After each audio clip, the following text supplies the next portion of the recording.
If you're talking about it, I'll be talking about it. Dennis Prager here. Join me this morning at 11, right here on AM 560, The Answer. Good morning, Dan and Amy. And so Sarah Sanders at the press briefing yesterday asked about Jim Acosta's treatment at the Trump rally in Tampa. And here's how that went. And no broadcaster was broadcasting state secrets. They were trying to do stand-ups at a public rally, and you had people trying to yell over them, preventing them from doing their jobs, and yelling that their network sucks on live TV. Look, does the White House support that or not? While we certainly support freedom of the press, we also support freedom of speech, and we think that those things go hand in hand. So there you go, hand in hand, freedom of speech. You can say CNN sucks as much as you want, and Jim Acosta can complain about it as much as he wants. That's the circle of life and politics in a free society, at least. For more on this in advance of the midterm elections, we're pleased to be joined again by David French, writer at National Review, constitutional lawyer, best-selling author, veteran of Operation Iraqi Freedom. David, thanks for joining us again. Appreciate it. Well, thanks so much for having me. I appreciate it. So what about that? You know, I mean, the Trump rally, the idea that there was colorful chanting going on at a Trump rally, that this is something the D.C. press corps is wringing their hands over after more than 2 years of it, it becomes a little bit stale. Their complaints get, I don't know, a little bit sort of self-indulgent and yawn-worthy for me. What about you? Well, I mean, some of those videos, I don't think people should act like that. You look at people screaming profanities at them, getting in their faces and yelling at them. It's just not the way you should act. I don't think that's the kind of behavior you would want to see out of Republicans. I get the Sarah Sanders point about freedom of speech, but you don't have the right to interrupt somebody else's speech and stop them from doing their jobs. Is it the biggest deal in the world? No. But it's, to the extent that there's people getting in somebody's face, or the screaming, the yelling, the profanities, all of those things, I don't think there's any argument that reflects well on the people doing it. No, I obviously agree with you, but it's like the lout at the ball game screaming at the pitcher and the umpire at every pitch. And I understand that this is a sporting event and we should take our politics more seriously, but it is sort of a rally atmosphere. It's people blowing off steam.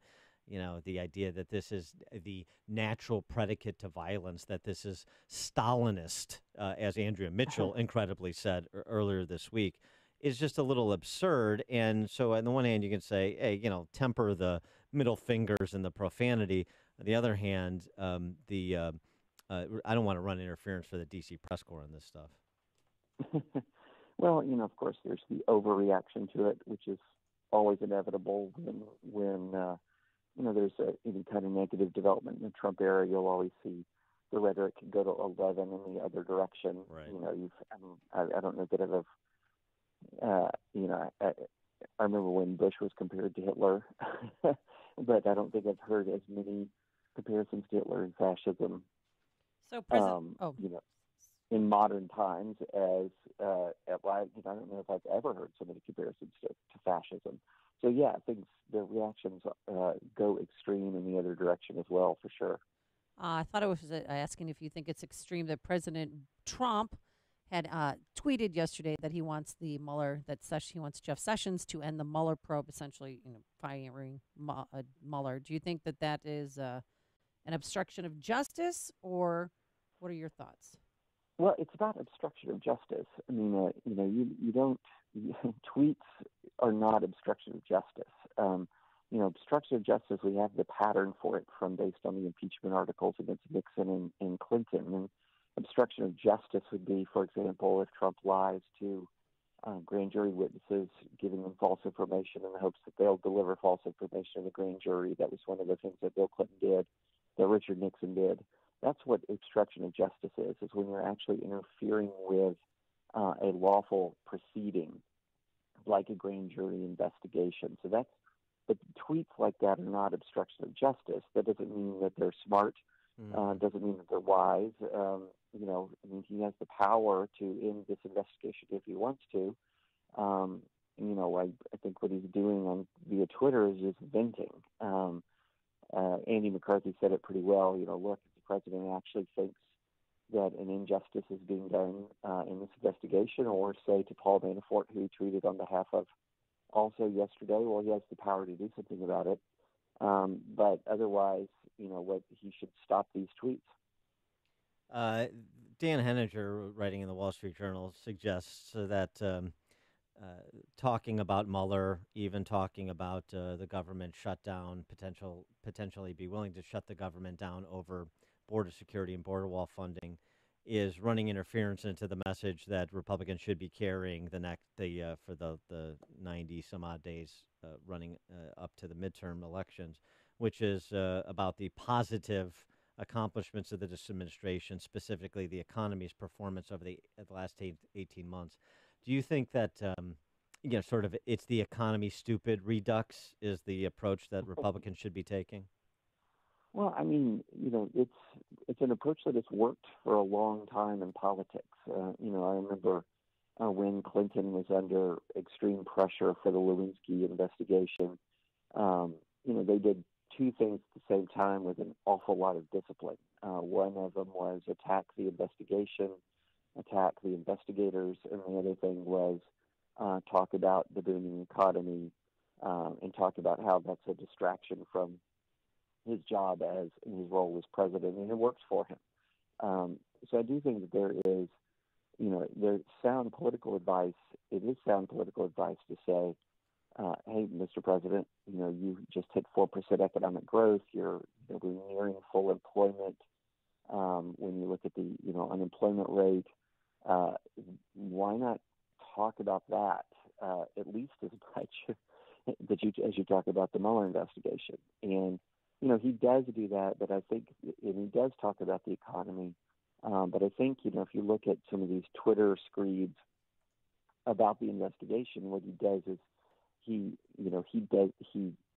a little bit, this might come as a shock, he's a little bit undisciplined in his communications. And he's got a story to tell for the midterms. He's got a story to tell about judges. He's got a story to tell about the economy. He's got a story to tell about ISIS and the end of the ISIS caliphate. And those are very good and important things that have been accomplished. And I think he should be relentlessly hammering home to the American people that all that's happened in his administration. And unfortunately for Republicans, he's not doing that. And so what ends up happening is I think you might see Republicans suffering in the midterms as a result of that, because people, there's a lot of people who might be happy about the economy, but who are also not happy about some of this endless drama. Now, you wrote a wonderful article in the Washington Post about cowards weakening sensible gun rights. The Stand Your Ground law in Florida, do you think it should be changed after that shooting in the parking lot with Michael Drejka? Because he's free. He's a free man, and obviously the person who pushed him to the ground is dead.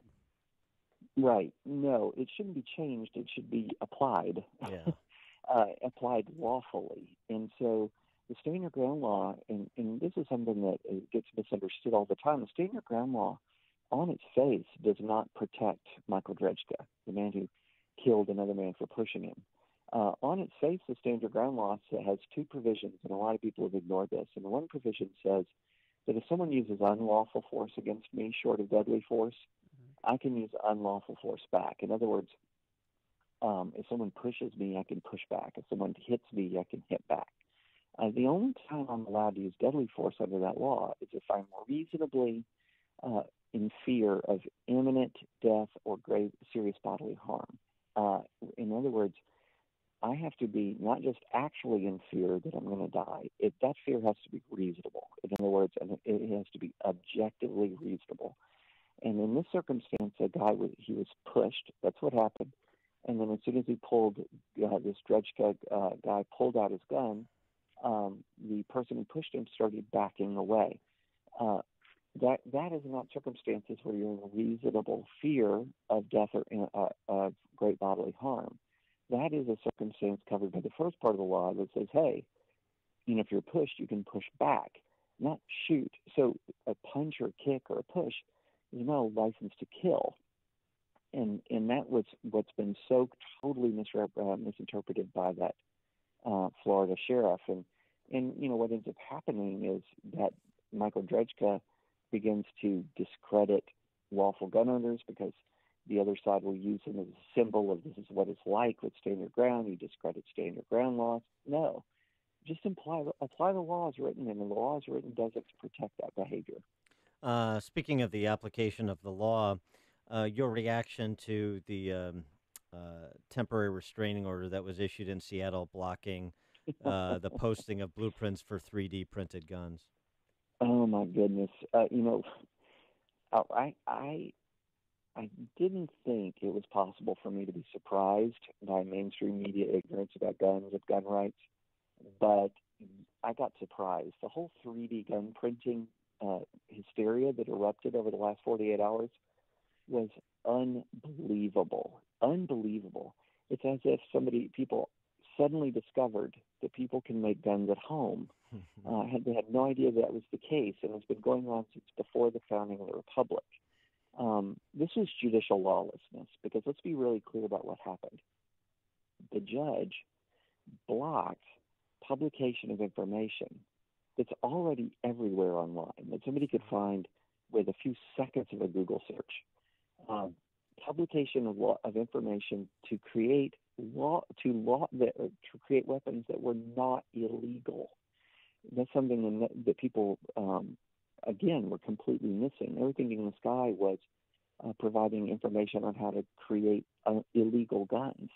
No, not one of the designs that were being published were for all plastic guns, which all plastics are being undetectable on a metal detector would be illegal, and has been illegal to make an all plastic undetectable gun since 1988.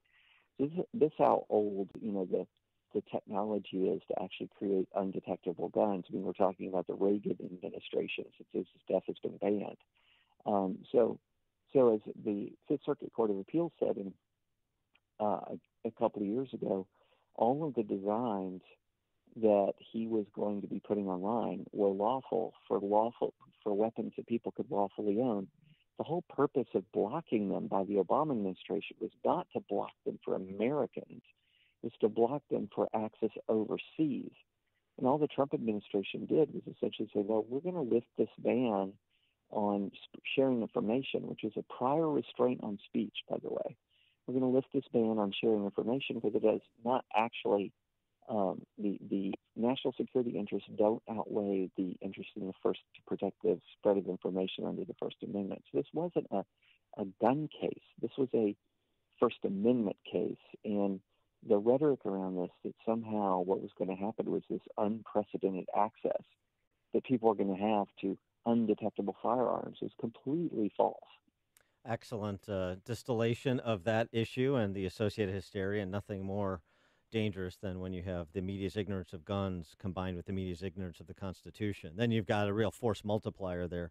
So we appreciate that explanation. David French, writer at National Review, con lawyer, best-selling author, and also the veteran of Operation Iraqi Freedom. David, thanks as always for joining us. Appreciate it. Thanks so much for having me. I appreciate it. And he joined us on our turnkey.pro answer line.